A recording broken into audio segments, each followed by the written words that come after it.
Hello. So I'm just giving you another video. It's funny that I'm posting now that I'm out of the country than I was posting when I was home.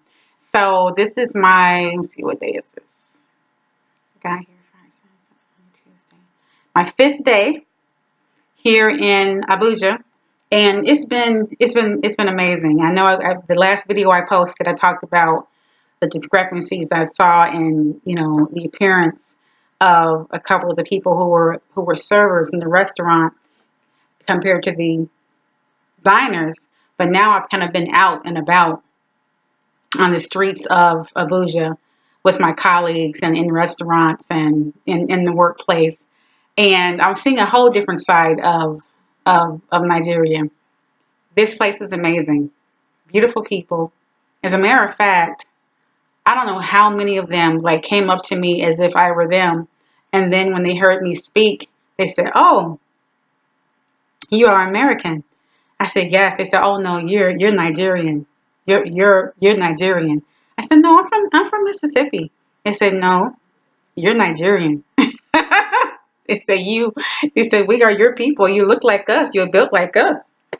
So it was just so funny. And I have noticed that, like, it's so interesting to walk down the street and to not feel like I'm too tall or too big. Like, really, like I'm looking at women with proportions like mine, which is unbelievable. Like, I'm looking at myself walk down the street and I'm like, I mean, that doesn't look too bad. It's just amazing. The men are like huge. And there are over, I think they say over 500 tribes here in Nigeria alone. So, of course, there are different phenotypes. You have big, tall, and dark, and you have ones that are shorter and dark, and you have lighter complexions. Let's just say that I feel as if I'm walking down the streets of Atlanta, except for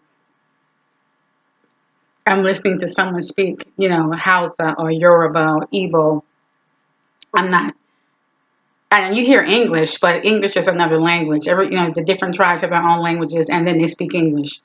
So that's been interesting. It's been interesting answering the questions of the women. The first thing they say when they see me is that your hair? And I thought, I'm still getting that question. I get the question, are these locks real? Yes, they are real. They are growing out of my scalp. Nothing is fake on my hair. This is my real hair, every bit of it. And I have to explain that to them. And they call me sister. They say, "Okay, sister. No, we don't mean to offense. We just, it's just so beautiful." And I'm thinking, my hair looks horrible right now. Like, it's getting puffy, and I had styled it, and now it's just doing whatever it wants to do. And they said, "No, no, no, it's beautiful." And it's interesting because I hear that statement a lot in Atlanta. I hear the statement "Are those your locks? Is that your real hair?" So interesting. Um, the style of dress has varied. It's a significant Muslim population here and Christian population. There are also a few Jews, though they are not as noticeable in the area that I'm in. But you see, like, different styles of dress. I saw one lady who was dressed in her Muslim garb walking down the street beside someone dressed in a mini dress that came like midway to her thighs with a little cut. They were just walking beside each other talking like it was nothing. Like, hey, just two people walking down the street with different styles of dress. Most people are wearing sandals out in the street. But of course, there's lots of people who in the workplace. When I meet my Nigerian colleagues, they're dressed in business suits and business attire, similar to what we wear in the States. And it's just interesting because you hear so many stereotypes about what to expect. And I'm a world traveler. I've traveled to a significant number of countries and in West Africa, South Africa, and in East Africa. A little bit in Central Africa, not so much North Africa yet. I'm hoping to get there. I'm hoping to get an assignment there. But, and I've traveled in other places too, Thailand and China, South America, all over there. Haven't gone to Canada yet. So not too much surprises me, but I'm glad and I'm happy that I still can feel wonderment when I walk into a foreign country and meet new people and engage with people. So the last few days after, after we all get back to our hotel, we go our separate ways.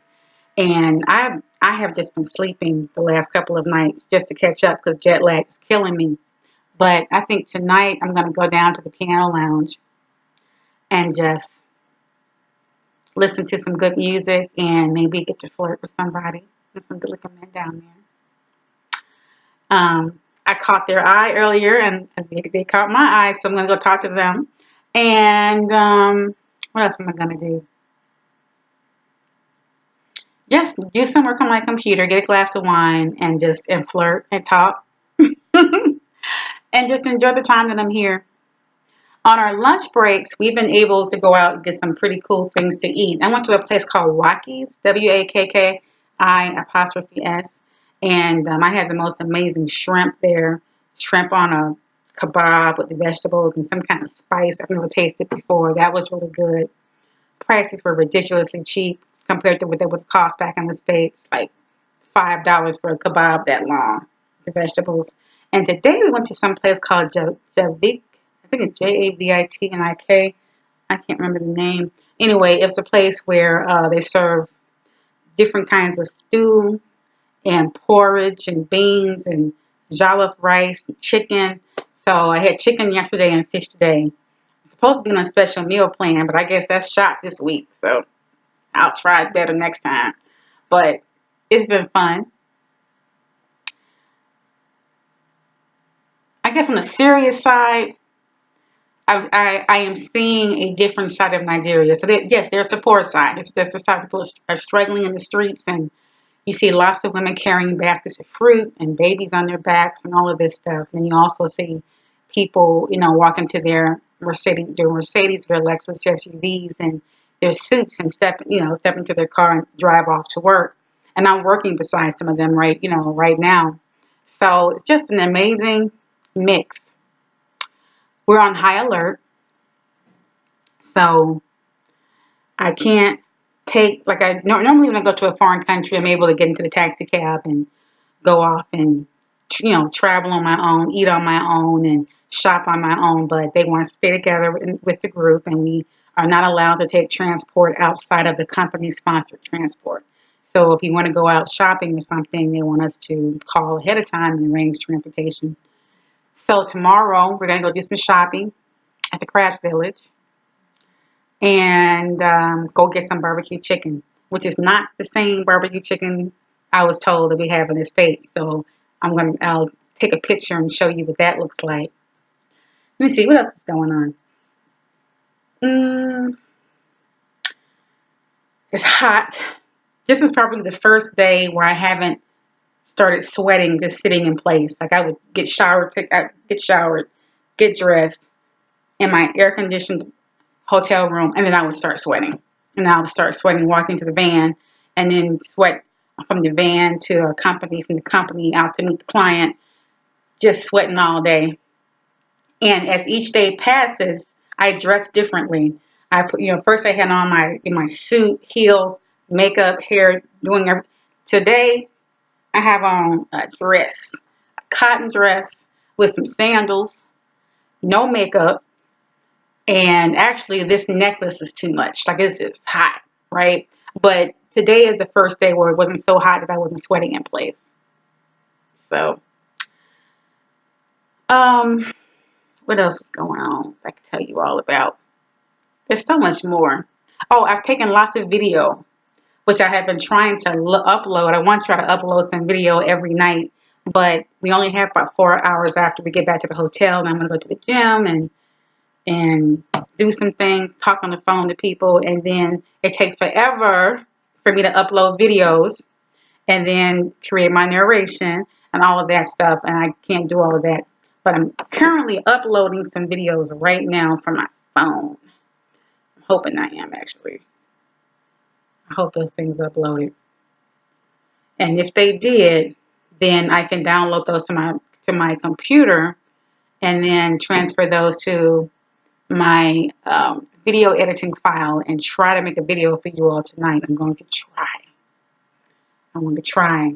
But I've taken a lot of good pictures, a lot of good video. It's been fun. It has been.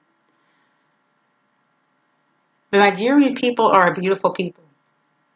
And I can't count on both hands, probably 3 or 4 hands. I could count the number of times a Nigerian male or female has come up to me and said, "Sister, don't be afraid of Nigerian. You are us. You are like us. You can come walk amongst us." And then one of them said, if people with white skin, and he did like this, can walk around and be okay, then you can be okay.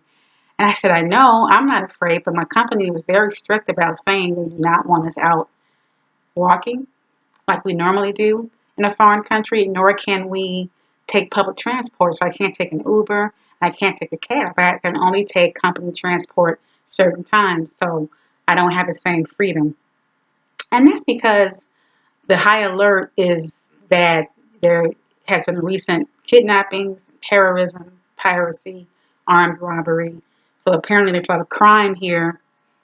And to me, I wonder sometimes. I say, well, this is what they say about Atlanta, right? Like I live outside of Atlanta in the country now, but I used to live in Atlanta. You know, I have a duplex that I've now rented out. And it was literally smack dab in the middle of the hood. I mean, it was a neighborhood you don't want to live in, but I was fine with it. Except for some of the trash and some of the noise and some of the craziness, but it was just a regular neighborhood. But I'm sure it's the kind of neighborhood that another country would say, these are the areas you should avoid. That would be my former neighborhood. So I'm trying to look at this differently. Like, is this simply a matter of us with our Western minds not understanding the political reasons for some of the crime that occurs here, and then transferring that to ourselves as individuals? Like would I be okay if I just walked outside the hotel, you know, with my regular gear on, sedate, no makeup, no jewelry, just walk down the street? Could I just blend on in? You know, it would people, but I guess once I started talking, I would stand out. You know, I just don't like being afraid. I don't like being afraid, and especially around people who look like me. And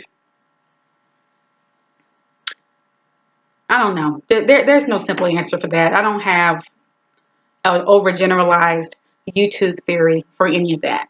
I don't. But this is just life.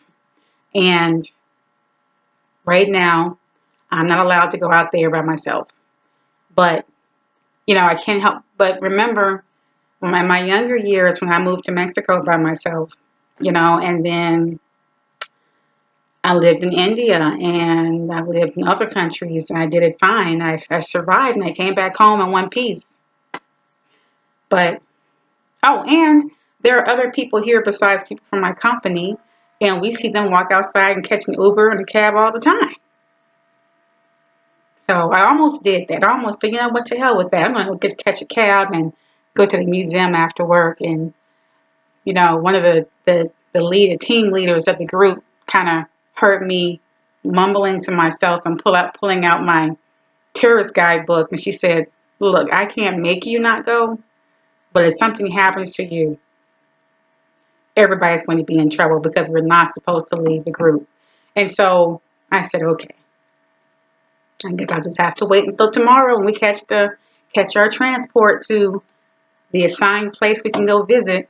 It just seems to me that would make us more of a target than just walking around like a normal citizen. That's all.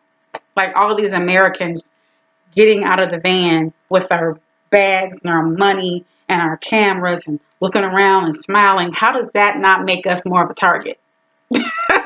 then can you just go in by herself, you know, catching the cab, saying, hey, pick me up in 2 hours, I'll see you, and just heading out down the street. Anyway, that's that. It's been great though. And like I said earlier, I am so excited that I still have this sense of wonder. This is probably the 20th country that I've visited in, oh God, how many? I say 10 years, right? Because my job has maybe even less than that, maybe 8 years. Because my job has me traveling a lot. But each time I go to a new city in a new country, or even the same country, I look around and I just feel blessed to have that experience to see and feel what other people are seeing and feeling. And each time it makes me more humble, more appreciative of my roots, of where I come from, more appreciative of being an American. It also makes me appreciative of being a citizen of the world. We have a lot more in common with people from other countries than we want to admit. We really do. Anyway, I have a very short timeline tonight. I want in the next 3 hours or 3.5 hours, I need to do some work in preparation for a lecture tomorrow that I have, a presentation that I have to give. I want to go to the gym to work off some of this foo and stew and chicken I've been eating, and Coke and cookies. And I want to make some phone calls, and that's it. Oh, let me give you a quick update on what's going on back home at the farm. So my dad is watching everything for me. He's at my house watching my dog, taking care of my house. And I gave him some specific instructions about how to run things because I said that it's a big house. There are a lot of systems. Everything's fine. Nothing's broken. It should be fine. The most important instruction I gave him was do not run the air 24 hours. I said, turn it on for, you shouldn't need to turn it on till 11 or 12. Have the windows open before then. It stays nice and cool out there in those trees. Run the ceiling fans. If you leave for the day, don't turn the air on. If you do, put it on 80. Send my dog downstairs where it's cool. Come back home, turn the air on at night. Like very specific instructions. He decides to run the air 5 days in a row from the time I leave on Friday until yesterday. All of a sudden it stops working. The coils freeze. Then they melt. It floods the downstairs. My brand new house that I just bought. So the downstairs and the utility room is flooded. 3 inches up the walls in the utility room. I find this out because my dad calls me on my work phone as my colleagues and I are going out to a restaurant to eat for our short lunch break. And we're in the middle of all this traffic, yelling and screaming, we're ordering food. And I get this news that the house that I just bought is flooding, and I don't understand how I leave my dad in charge and this happens, right? So I am trying hard just to stay calm, not be upset, understand what happened. And I just kind of gently say, Dad, there's a lot of complicated systems in this house. I said, but the reason, I said, I know why you ran the air. You're probably not used to the heat like I am. I said, but I need more insulation in my roof, which I'm going to do when I get back. But there's a way around it if you have followed my instructions. And I could tell he was a little bit embarrassed. I didn't want to blame him or accuse him because he is watching my dog. But at the same time, I would rather he had just taken my dog to his house, because I know in a house like that that is so huge with all these systems and things that, it took me 3 or 4 months to figure out how to do the things that I'm doing now. So, he didn't have much time to learn anything. And I was just like, okay, so how much is this going to cost me?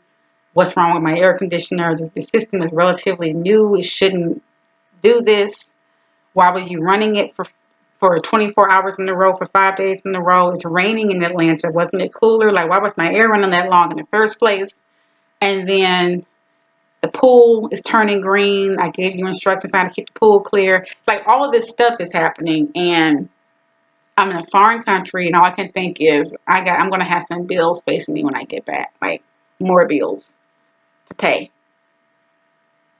But this is my dad, and I love him. But I'm a little bit irritated because I don't understand how would you run your own air 24 hours in a row, 5 days in a row? No, you don't. So why is my air being run 5 days in a row? So anyway, You know, I didn't say that to him, but I was thinking it through the phone lines and just concerned about my property. Like, how bad is the flooding? And do you have a dehumidifier in there? And did you clean the towels that you used to mop up the water? And is it moist? Is there mold growing in there? I just bought this house. So all of this is going through my mind. And I'm trying to be patient. This is my dad, right? And I was just like, you know, I just came to the conclusion, I don't know. I don't know how to say this. Sometimes you just, I don't know. When you come from a family where most of your life people have been poor or working class, like, and only recently really started to become financially more stable, like everyone. Maybe sometimes you're not used to certain things. You're just not used to how something that's not very basic operates. That's all. And I think that's what I'm trying to say, right? And I say that with love, but I'm so frustrated right now. So frustrated. So lessons learned. Next time I have to leave the country, send my dog to a kennel. Pay the price to send my dog to a kennel. Pay the pool person to come out, take care of the pool. Close the house down. That's it. That's my lesson learned on that one. Just, you know, I'm by myself on these things. It's also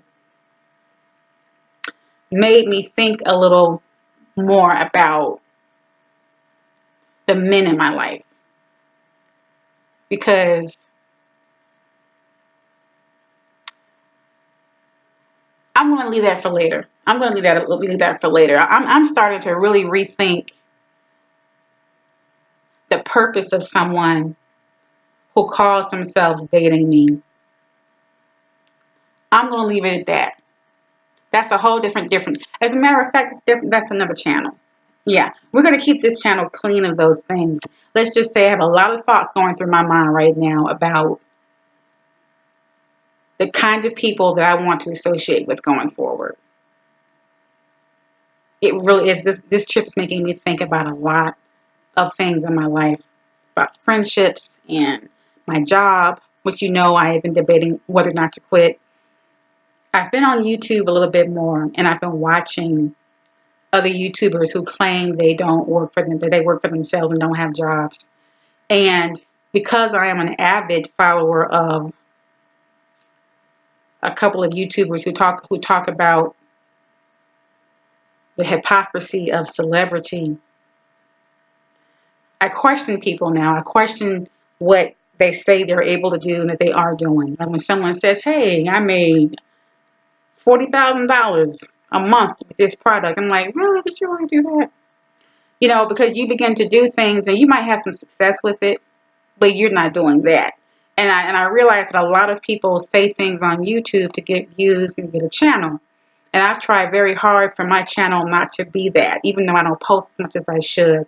I want my channel just to talk about, you know, the things that I'm doing in my life, things I've done before, things that I'm doing now that may be a little bit different. And if it offers a different perspective, then good. If it offers some assistance, that's great too. When I get back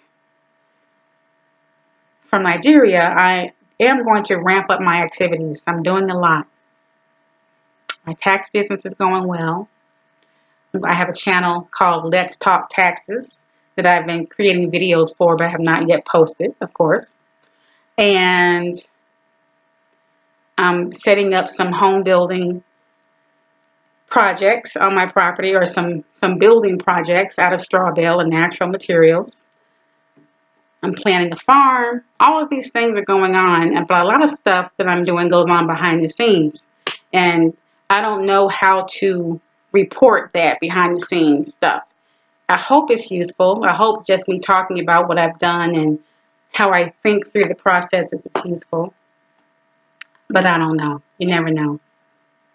Anyway, I'm just kind of talking stream of consciousness right now. I'm tired. I have these horrible circles under my eyes. They're getting deeper by the day because jet lag is kicking my butt and I'm very dehydrated, like a raccoon. But